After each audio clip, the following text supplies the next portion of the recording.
মাজবাট আৰক্ষী আৰু 23 number SSB জোৱানৰ অভিযানত 84 কেজি ভাংসহ দুজন লোক আটক। ওদালগুৰি জিলাৰ মাজবাট আৰক্ষীয়ে যোৱা নিশা পুনৰ অভিযান চলাই ভাংসহ ভাং ব্যৱসায়ৰ লগত জড়িত থকাৰ সন্দেহত দুজন লোকক আটক কৰিবলৈ সমৰ্থ হয়। জানিব পৰা মতে মাজবাট আৰক্ষী থানাৰ ভাৰপ্ৰাপ্ত আৰক্ষী বিষয়া সঞ্জয় কুমাৰ ডুবে আৰু লালপুৰস্থিত 23 নম্বৰ SSB জোৱানৰ যুটীয়া অভিযানত অসম অৰুণাচল সীমান্ত এলেকাৰ নিজৰা চেণ্টাৰৰ নিকটৱৰ্তী জংঘলত অভিযান চলাই ভাংখিনি জব্দ কৰিবলৈ সমৰ্থ হয়।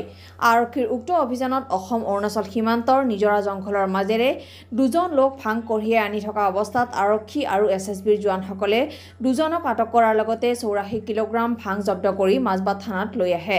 আৰক্ষী আটক কৰাৰ লোক দুজন হৈছে ওদালগুৰি জিলাৰ মাজবাটৰ নিজৰা গাঁৱৰ দীপক গোৱালা আৰু আদৰ্শ বাহাদুৰৰ মান্দাৰগুৰি গাঁৱৰ ধৰণীধৰ ব্ৰহ্মা বুলি আৰক্ষী সূত্ৰে প্ৰকাশ। আজি আৰক্ষীয়ে 43/24 নম্বৰত এটা কেছ ৰুজু কৰি ওদালগুৰি জিলা আদালতত হাজিৰ কৰাত আদালতে লোক দুজনক জেল হাজতলৈ প্ৰেৰণ কৰে।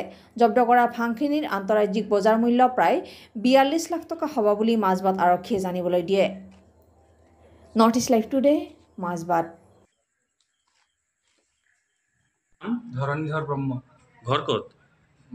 আদৰ্শ মান্দাৰগুৰি। আদৰ্শ মান্দাৰগুৰি। মান্দাৰগুৰি। আপুনি ভাং ব্যৱসায়ৰ লগত জড়িত নেকি? নহয় ছাৰ। তো কিয় ধৰিলে আপোনাক? আমাক গো চাইবিল যাওঁতে মানে আমাক লগ বড়োপ্লেনত লগ পাই মানে এইটো বস্তুটো আনিব দিছিলে আৰু। হাজিৰা আছিলে আপোনাৰ? হাজিৰা মানে 2000 দিব বুলি কৈছিলে ছাৰ। কেই বস্তা আছিলে? মই এটা লোৱা আৰু মানে তেখেতে এটা লৈছে। 2 বস্তা হ'ব। হয় ছাৰ। দীপক গোৱালা। ঘৰ ক'ত? নিজৰা চেণ্টাৰ। নিজৰা ৰূপাজলি। ভাং ব্যৱসায়ৰ লগত জড়িত নেকি? তো আপোনাক ভাং সহকাৰে ধৰিছে আপোনাক? হাইভিং গাঁৱত এটি বুকিয়া আহিলে যে। কিমান কৰি দিয়ে আপোনাক? 2000 দিন কৈছে। কিমান দিনৰ পৰা কৰি আছে এইটো? এইটো ফাৰ্ষ্ট টাইমে গৈছোঁ। First time. কোনে মাতিছিলে আপোনাক? ভাই আমি পাহাৰত যাওঁতে তাতে আছিলে আৰু।